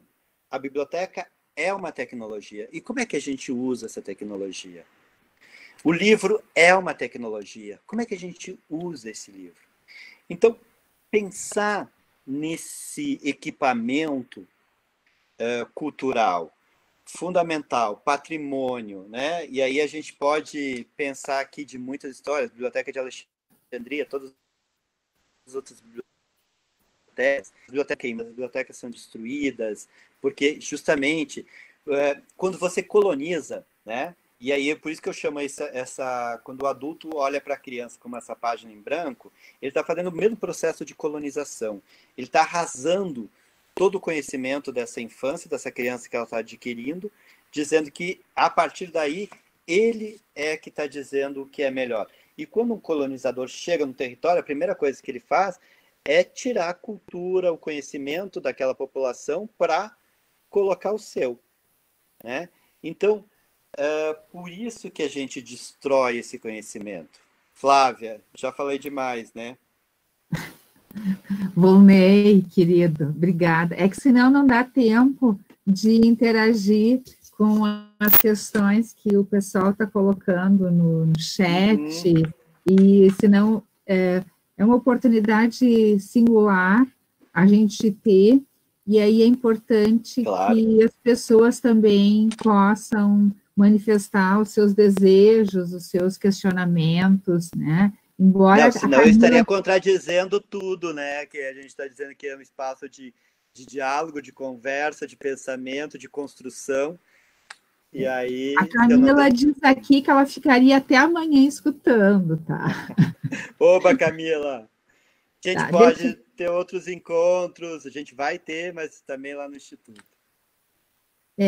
Enfim, né? Assim, muitos elogios, tá, Volney? As pessoas muito encantadas com o Instituto, com a tua experiência, com essa ressoa em todos nós essa tua fala de que a literatura tem que discutir simbolicamente problemas como a morte, enfim, tá? Mas tem algumas questões que as pessoas que foram feitas aqui no chat que eu vou partilhar contigo. A Ana Beatriz te pergunta, Volney, tu disseste assim, mas acho que tu vai detalhar um pouquinho mais. Ela gostaria de saber como surgiu a ideia do Instituto Quindim e como é que tu conseguiu o espaço e mais, como é que o Quindim se mantém? Tem várias perguntas, eu não sei se eu faço todas ou se eu faço uma por vez. Pode fazer todas, Flávia, que daí eu faço uma apanhando, pode ser? Ok. A Michele está perguntando, ela gostaria de saber onde ela pode encontrar informações sobre a construção de bibliotecas comunitárias. Uhum. A Adriana Freitas pergunta como é que serão os espaços das bibliotecas no pós-pandemia? Tá? Deixa eu ver o que mais que eu tenho de pergunta aqui. Acho que essas por enquanto. Se eu esqueci de alguma, vocês me cobrem, por favor, ou vocês abram o microfone, tá, gente? Tá bom. Bom, o Instituto ele surgiu, né, em 2009, essa ideia, mas eu coloquei em prática a partir de 2014, como Centro de Leitura Quindim, e aí fui fazer outras coisas, fui assumir no governo e tudo, e aí em 2018 é que eu consigo inaugurar a biblioteca, que é a primeira ação, que no início era no Moinho da Cascata, hoje ela fica no centro, no coração da cidade de Caxias do Sul, né, no prédio ali do Eberle. A gente paga aluguel, o Instituto no início se manteve, claro, a gente tem um bom desconto, uma parceria muito grande, a gente ocupou um espaço muito grande, com sala de exposições, com sala de oficinas, com uma biblioteca grande, com palco e tudo. E aí a gente se mantém, desde o primeiro momento, foi pensado esse centro de estudos, que hoje, com a pandemia, eu não vou dizer que tem coisas boas, mas tem aprendizados muito importantes com a pandemia, né? Como a gente fazia muitos cursos locais, e o Instituto já era conhecido no Brasil e fora do Brasil, com essa questão da pandemia, os cursos foram para o online, e aí a gente tem pessoas que estão da Nova Zelândia fazendo curso, em Nova York fazendo cursos que são fornecidos pelo Instituto de Leitura Quindim todos os meses. Então, isso nos ajuda na sustentabilidade, e também a gente sempre pensou nessa lojinha, que é essa livraria, né? Que é uma coisa inédita, tá? É uma das coisas que eu tenho discutido, porque, como eu disse para vocês, o Instituto é esse laboratório, esse grande laboratório, ele já foi isso nessa estrutura, foi fácil conseguir, a gente vai precisar mudar a legislação, porque eu me questiono por que todas as bibliotecas do Brasil também não são livrarias, se no Brasil a gente tem um grande problema de distribuição de livros, um grande problema de falta de livrarias no Brasil.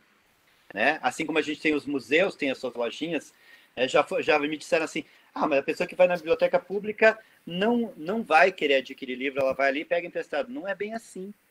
Eu posso querer adquirir livros de dar de presente, eu posso ter gostado muito de um livro e querer comprar.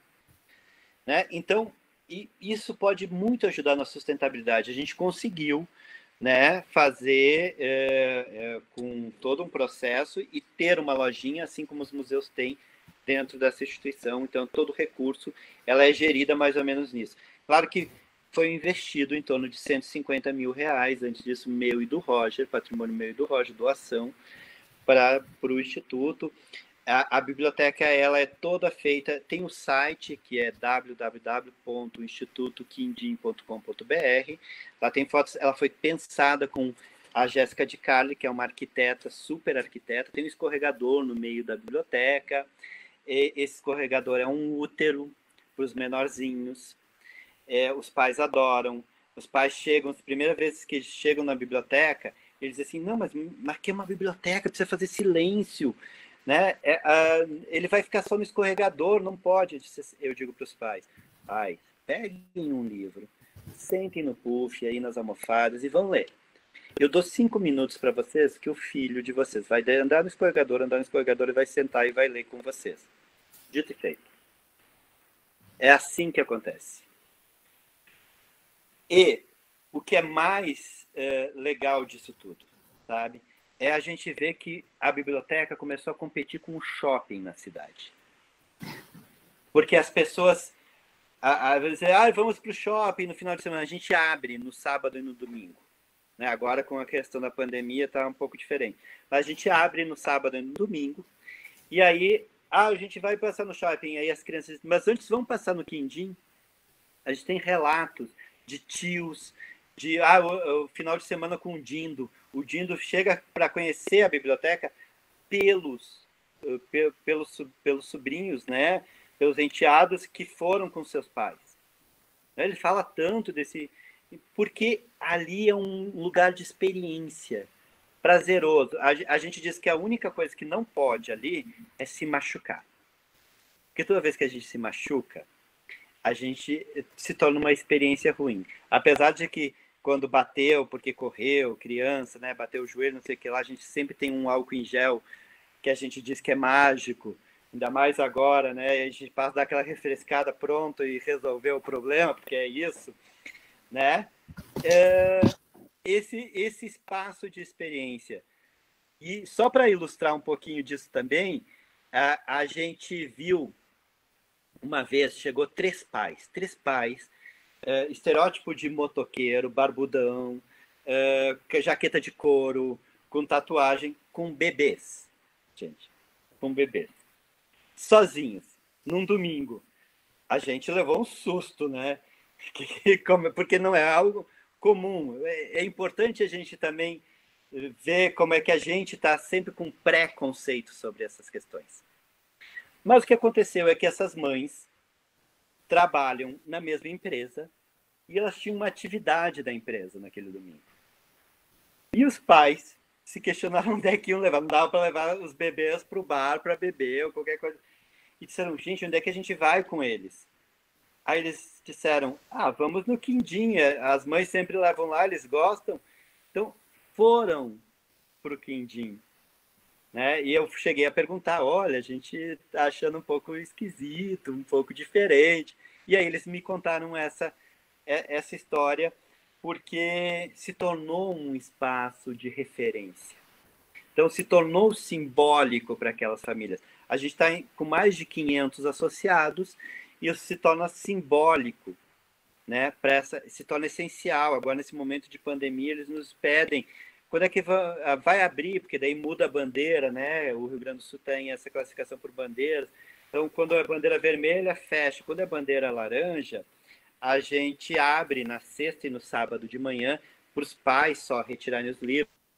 Os livros ficam mais de quarentena, né? Não é tocado por ninguém. Os pais ganham luvas descartáveis para mexer na estante, para mexer nos outros livros, com máscara, álcool gel, todas essas questões.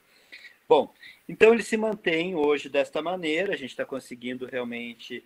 A gente não tem um grande apoio, a gente faz algumas parcerias importantes, né? A UFS, né? Essa é uma parceria muito importante para a gente, esse curso. A questão da... A gente tem também com a Dedeca, que é uma roupa, a gente está lançando essa semana uma coleção de roupas, a gente lançou de inverno, que eram com ilustrações do Roger Mello, porque quando a gente está falando de as crianças terem acesso à arte desde muito pequeno, a gente está falando de ter acesso a tudo, porque não adianta a gente dar o livro, mas elas terem a roupa, né, da princesa da Disney, nada contra a princesa da Disney, e tudo contra também, quando é só acesso a isso, né? E aí a gente está lançando agora a coleção de verão, que as ilustrações é da Mariana Massarani. Então, desde muito cedo, a criança vai tendo acesso à arte, a vestir arte, inclusive. Então, a gente pensa nisso. Sobre as bibliotecas comunitárias, a gente tem vários programas, né? No Brasil existe, por exemplo, o Ler é Preciso, do Instituto Ecofuturo, que tem um grande trabalho, já participei, dei cursos para esse projeto, que é do Instituto Ecofuturo, que implanta bibliotecas comunitárias no Brasil. Tem o site, lá vocês vão encontrar muito material, eles têm muito material mesmo, importantíssimos materiais, para a gente pensar essa questão das estruturas e como é que funcionam as bibliotecas comunitárias. A Rede Nacional de Bibliotecas Comunitárias hoje está com a Fundação Itaú, antes era com o Instituto CIA e está com a Fundação Itaú. Então também vocês encontram material, existem publicações. No próprio Instituto de Leitura Quindim tem publicações sobre bibliotecas comunitárias, né? Então também lá, e eu não sei se ainda no site do Instituto CIA tem essas publicações acessíveis em PDF, pode acessar. Então tem bastante material, tá, sobre bibliotecas comunitárias, e acessem a rede, porque a rede também tem site, Rede Nacional de Bibliotecas Comunitárias. Sobre a questão da pós-pandemia das bibliotecas, isso é muito importante a gente discutir, né? E Flávia, eu tenho me questionado muito sobre como serão esses leitores. Há muito tempo já eu quero fazer trabalhos com o Instituto Quindim sobre o leitor digital. Me interessa muito, eu viajo muito, fui para a Feira de Frankfurt, na Alemanha, estudar, onde é a maior feira de vendas de direitos autorais, e pensa essa questão do digital. Fui para o Japão, estou sempre na Coreia do Sul, na China, e sempre discutindo isso, pensando essa questão do digital. A gente sabe que o digital chegou no Brasil, mas não vendeu, não, né, fizeram uma propaganda super interessante do digital, mas não foi, o mercado não evoluiu nesse sentido. Mas é importante a gente pensar, porque assim, o processo de alfabetização de uma criança, ele é muito em cima do livro impresso, né? Na escola, por mais que a gente use plataformas, use PowerPoint, use diferentes suportes na escola, ele ainda se dá pelo livro impresso, pelo livro didático impresso.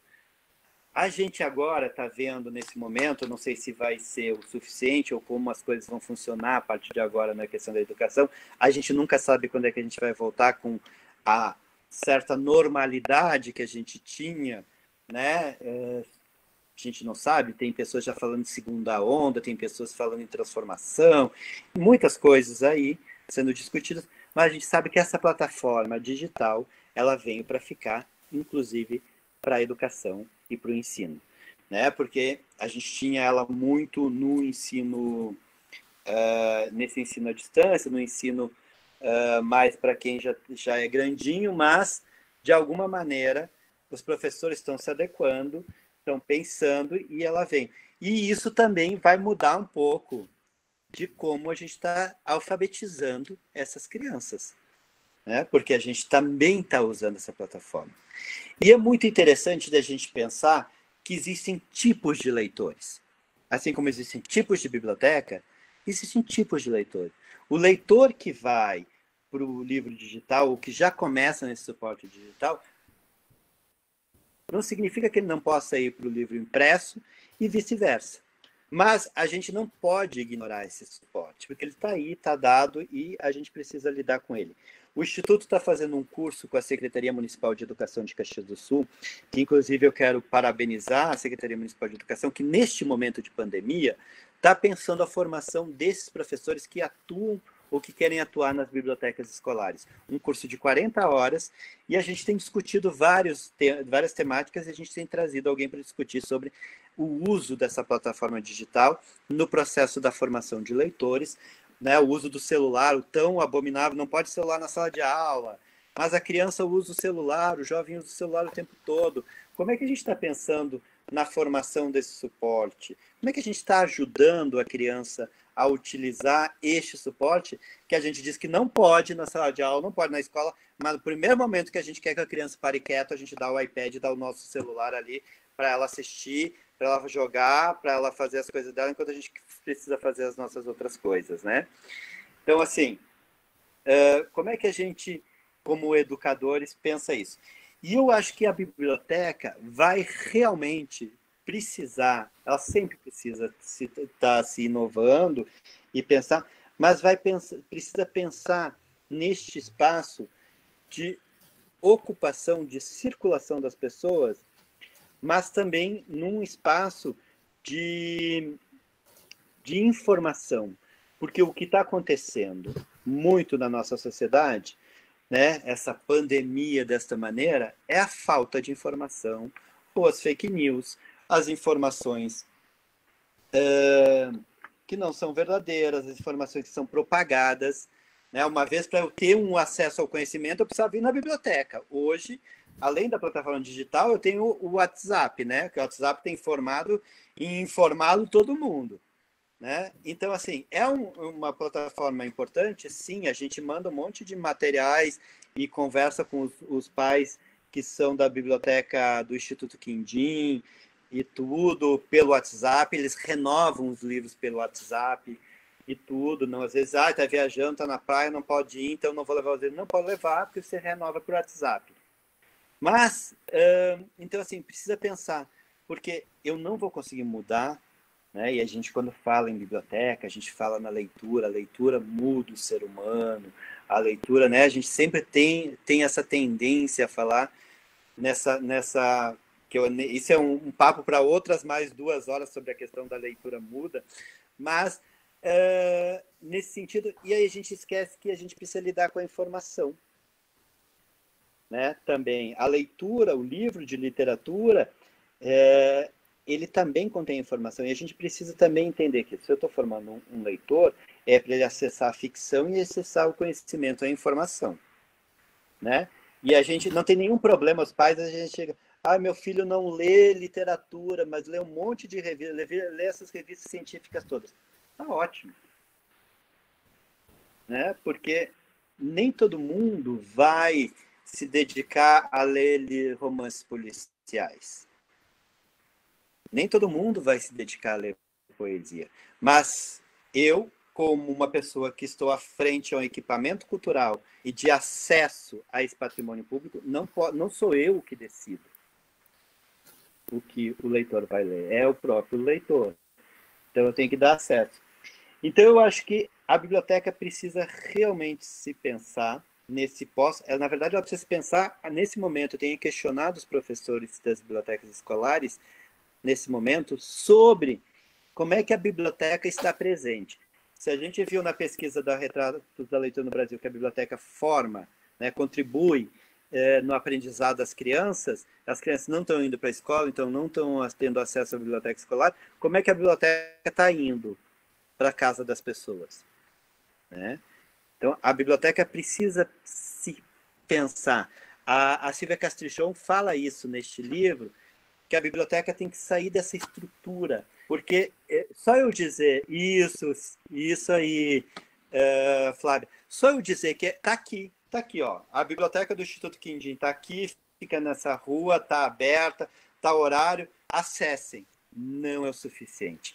Distribuir livros nesse país não é o suficiente para formar leitores. É fundamental, é primordial, mas não é o suficiente, porque a gente já viu muitos programas de distribuição de livros e não significa que, né, a gente mudou o quadro da leitura. Ele é fundamental, não pode, o governo não pode se abster de comprar, só que assim, não pode ser aqueles livros que ele acha. Precisa ter a sociedade, e a gente precisa muito pensar, podemos discutir em outro momento a questão do PNBE, né?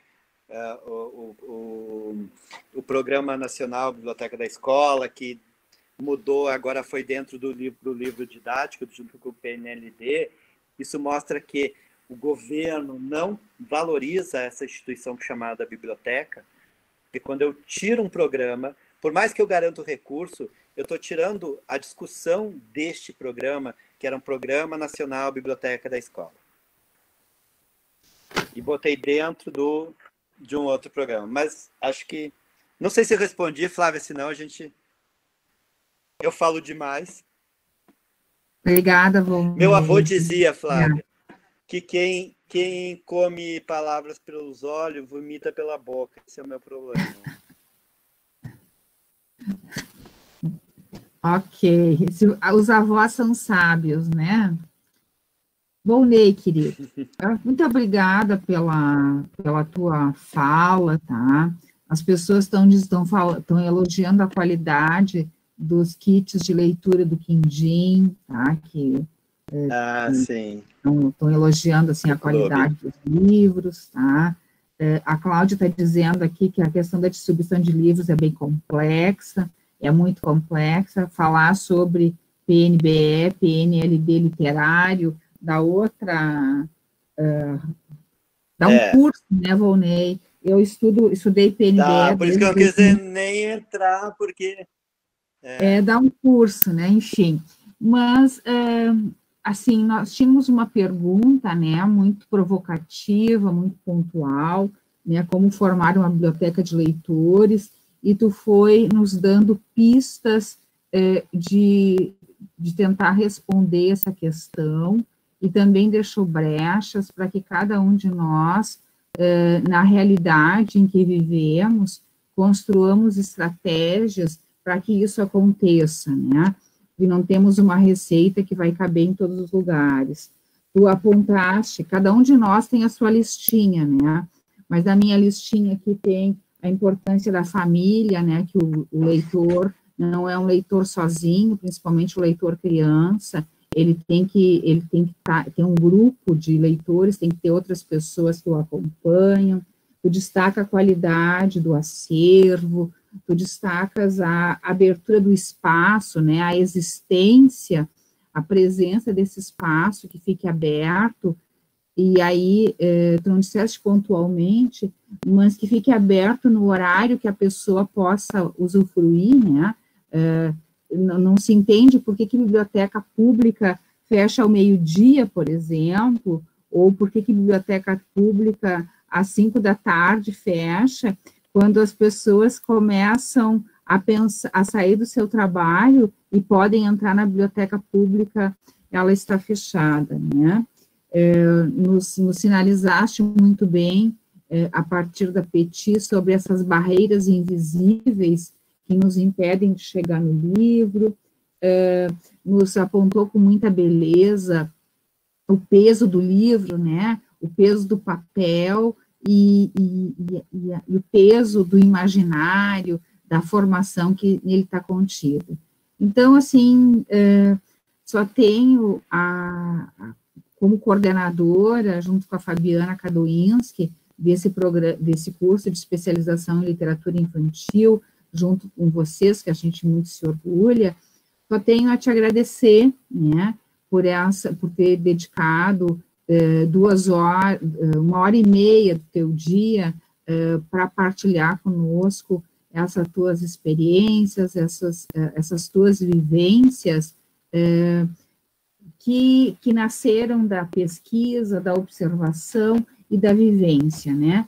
E aí eu tenho trabalhado com os meus alunos com um texto do Benjamin, que discute os tipos de narradores, e o Benjamin diz que só narra quem tem a experiência. E aí eu compartilho contigo agora, né, na despedida dessa noite, que é só porque tu tem a experiência que tu podes falar tanto e nos contar tanto. Então, muito obrigada, Volney, por ter partilhado conosco a tua experiência. Tu foste nessa noite um narrador viajante, né, que contou das várias experiências, e também foste um narrador camponês, que contaste do teu lugar, da tua casa, da tua escola, dessa professora maravilhosa que te presenteou com a expressão sirvam-se, né? E que privilégio para essa professora saber que tu estás possibilitando que outras pessoas sirvam-se, que tu está levando adiante a palavra dela e criando condições para que a palavra dela seja materializada no cotidiano do Instituto Quindim e de outras ações que tu vens realizando. E eu coloquei aqui no chat que eu esqueci de te parabenizar pelo lançamento do teu livro. Tu tens ele aí para mostrar para nós? Ixi, acho que tem, peraí. Tu tem que mostrar a carinha para nós. O bom dessas reuniões em casa é que a gente sai e volta, né? A gente tem tudo em casa. Vai lá e mostra a carinha para nós.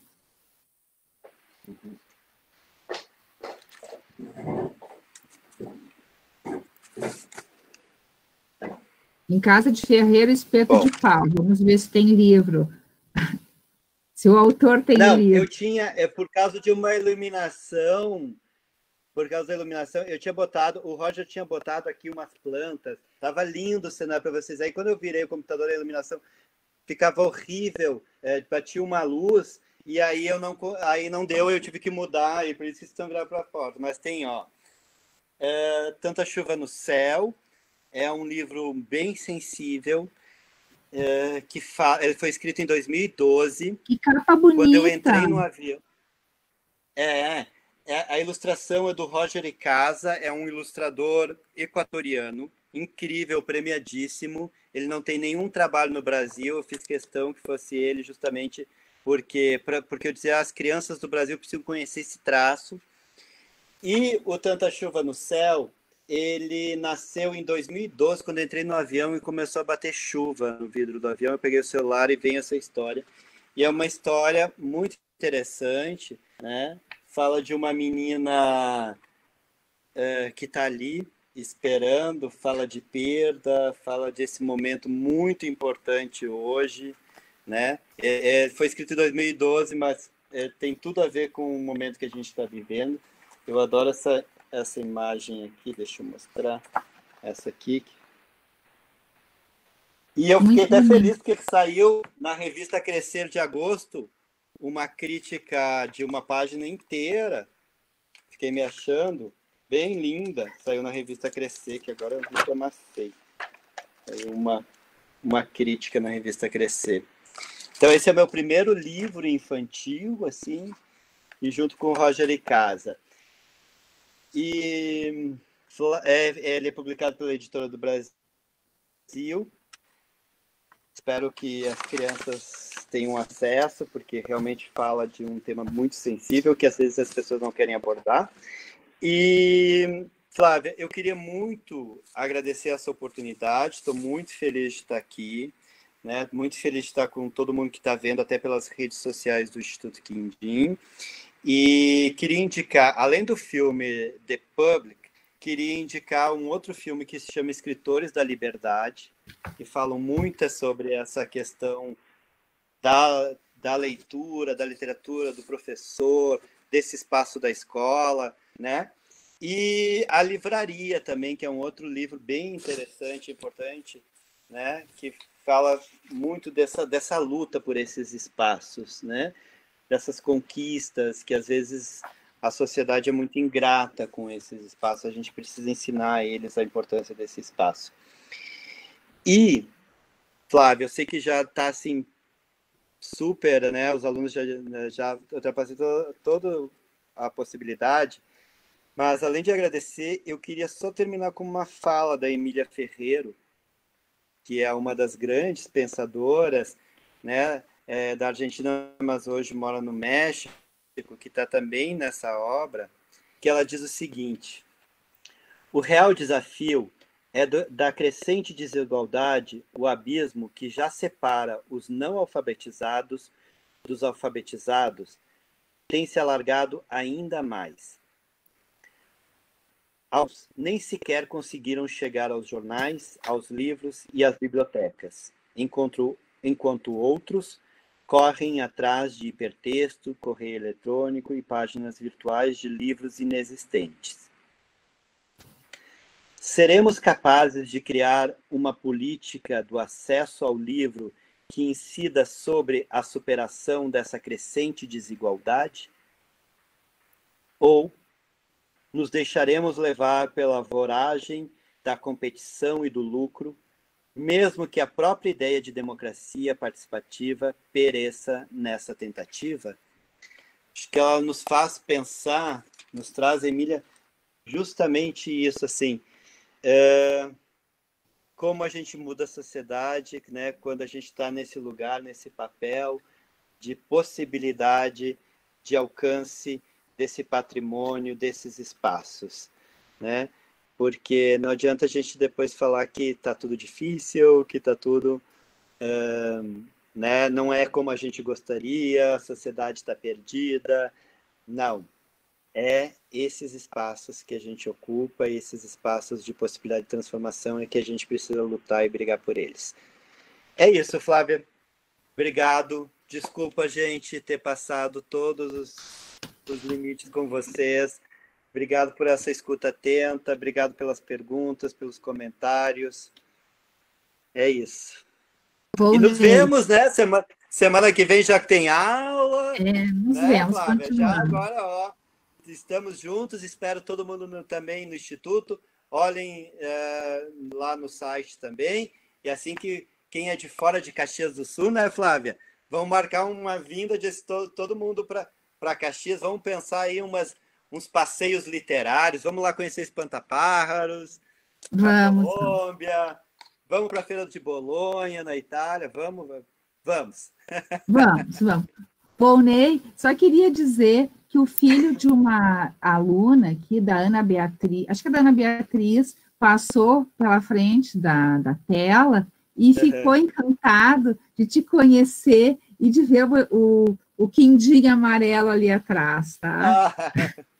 Legal, né? Sim, então, é assim, muito bom. É a família que participa, né? A gente tem que pegar o aspecto positivo que essa pandemia está nos oferecendo, né, gente? Quando que a gente poderia ter acesso a tanto conteúdo? Falta tempo, né? A gente não consegue ter tempo para dar conta de tanto conteúdo bom que tem por aí. Então, vamos tirar, né? Como diz o ditado, fazer do limão uma limonada, né, gente? E vamos pensar esses equipamentos que também virem de alguma forma digital, né, Flávia? Pensando na pós-pandemia, as bibliotecas, que ainda precisa avançar muito nisso para a gente ter mais acesso ao conhecimento, os museus, todos esses equipamentos são fundamentais na formação da humanidade. O pessoal está te agradecendo, tá? Tá, eu vou dar tchau, vou sair, senão eu vou ficar aqui. Tá assim, muito elogiado, tá bom? Obrigado. Eu sou cria da Flávia, viu, gente? Então, os elogios tem que ir para ela também. Obrigada. Obrigada, gente. Bom descanso para vocês. Nos encontramos na segunda-feira pelo ambiente virtual, tá bem, gente?